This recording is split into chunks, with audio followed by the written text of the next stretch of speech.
Hi, my name is Mike Puskas. I'm a security guard over here at Ultimid in the city of Bell. I was born December the 14th, 1943.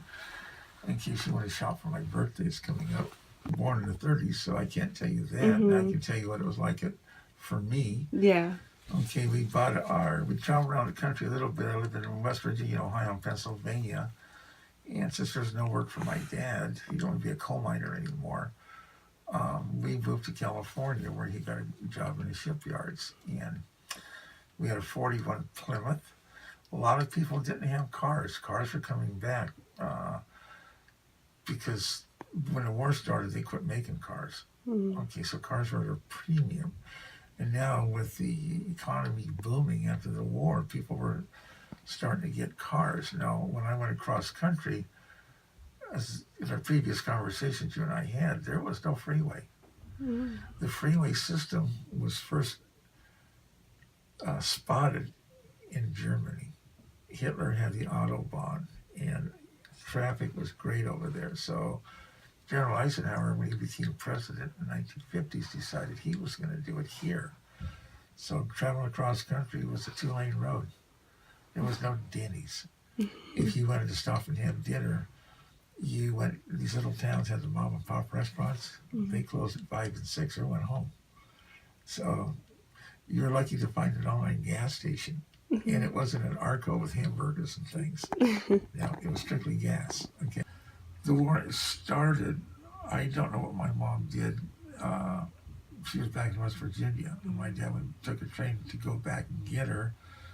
And he came out here, but he was building ships, so he didn't have to go. I had a lot of uncles in the war. Fortunately, all survived. They were wounded, and one was shot down. And the two that were wounded, when you talk to these guys, you never heard a cross word come out of their mouth. All the time they were alive. I never saw them get mad. But what they would do during the war, they had metal drives, and they would take your pots and pans and donate them. They would take steel tire rims and donate them. Or you're cleaning out your house. They take everything you had to, you just kept what you needed to cook with. It was all donated to the war effort. Now, let's see, what did my uncle do? He flew blimps.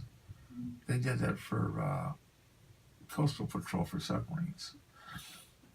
Let's see.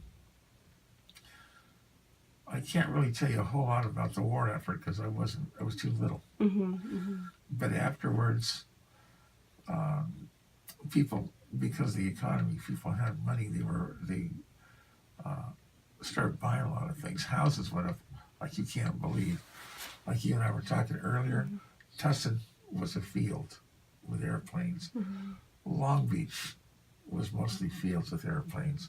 Douglas Aircraft was there, building bombers. Okay, you had aircraft production everywhere, and you had war training everywhere. Well, all that stuff's gone to Costa Mesa City now. That was all flatland with airplanes. But I'll tell you, it was really nice. As a kid, I could ride my bicycle or my tricycle. When we grow up, if you got in trouble with a kid down the street, his parents talked to your parents. And there was social responsibility for everybody watching each other's kids. If driving was easy, okay, like you said, people were nicer. You could stop and talk to anybody, anytime. And it was never a threat. Okay? So you were talking earlier about it being the greatest generation. Yeah, it's interesting. The kids in the Navy, are you ready for this? They weren't West Coast kids, they were Midwest kids. They'd never seen an ocean. They want to see they would see a picture of the ocean on a calendar, and they would set that as a goal. They want to go see an ocean, whether it's Florida, it didn't matter. If they see a warship or a ship with a sailor, they were going to try it. Everybody, when they get the farm kids, saw pictures on calendars and different things of the nightlife and everything else. They wanted a piece of it because where they lived, it was, you went to bed with the roosters. So But being a generation, but the greatest, yeah, these people all responded to responsibility, and a lot of them lost their lives protecting this country. If they didn't do it, there's a good chance we'd be speaking Japanese or German and being controlled that way, because that was a master plan, actually, that they don't talk about. But for the sacrifices these people made, the way they had to live, it wasn't just the military people. It was the entire nation got behind the war effort. And everybody was patriotic.